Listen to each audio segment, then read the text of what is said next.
राम को भगवान कहने वाला कितना सच्चा था। कई संत दुनिया में हुए हैं जो कई तरह की संरचना कर चुके हैं, जिनमें देवी देवता की कहानी का वर्णन ऐसे प्रकार से होता आ रहा है जिससे कोई गुंजाइश नहीं रहती कि आप खुश न हो। उन कहानियों को इस प्रकार से दुनिया में बताया गया कि अंत में आप संतुष्ट रहते हैं कि सब ठीक रहा। बुराई पर अच्छाई की जीत आखिर में हो ही जाती है। क्या आप बता सकते हैं वो कौन था जिसने बाली को अनैतिक ढंग से खत्म किया?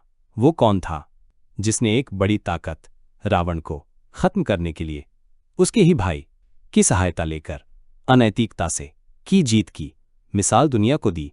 क्या भगवान इसी को कहते हैं? अगर भगवान यही है तो इसको मानने वाले भी इसी तरह से जीतने में विश्वास रखते होंगे। आखिर सच क्या हो सकता है, आइए जानते हैं। एक कहानी से, बाहुबली की कहानी से सब परिचित हैं, जिसमें अभिनेता को आम लोगों से 20 गुना ज्यादा ताकतवर बताया गया। फिर एक बूढ़े ने छल से उसे मार दिया।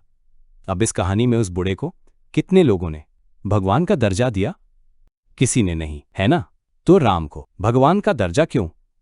हो सकता है राजा राम एक सफल शासक थे जिनके काल में कभी सुखा और भाड़ जैसी आफतें नहीं आई और लोग खुश थे। उनके राम को भगवान मानने से क्या राम भगवान हो गए? इस बात पर बाद में आते हैं। पहले ये सब सेट करते हैं। रावण क्या सच में बुरा था? नहीं।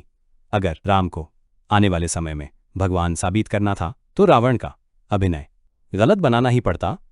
अगर रावण को गलत न बताते तो राम की जीत का भवाल न मचता। रावण को दुनिया का सबसे ताकतवर इंसान बनाया गया क्योंकि छोटे मोटे बंदे से जीतने पर राम को ये दर्जा नहीं मिलना था। ऐसे ही कई कहानियों से किताबें भरी पड़ी मिलेंगी जिसमें बलशाली बंदे को मारने वाले को भगवान बताया गया। ऐसा क्यों किया गया होगा? क्या जरूरत थी इन कहानियों को लिखने की? दरअसल बात यह थी, अगर इन कहानियों के अंत खुशमय ना होते तो कोई भी इन कहानियों को सुनने में अपना समय बर्बाद न करता।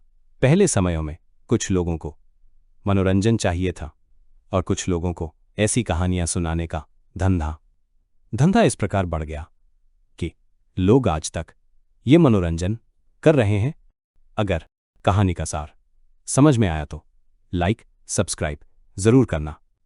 अगर सवाल है तो कमेंट करना, और अगर भगवान से डर है तो हम ये डर आपसे शू मंतर जरूर करेंगे।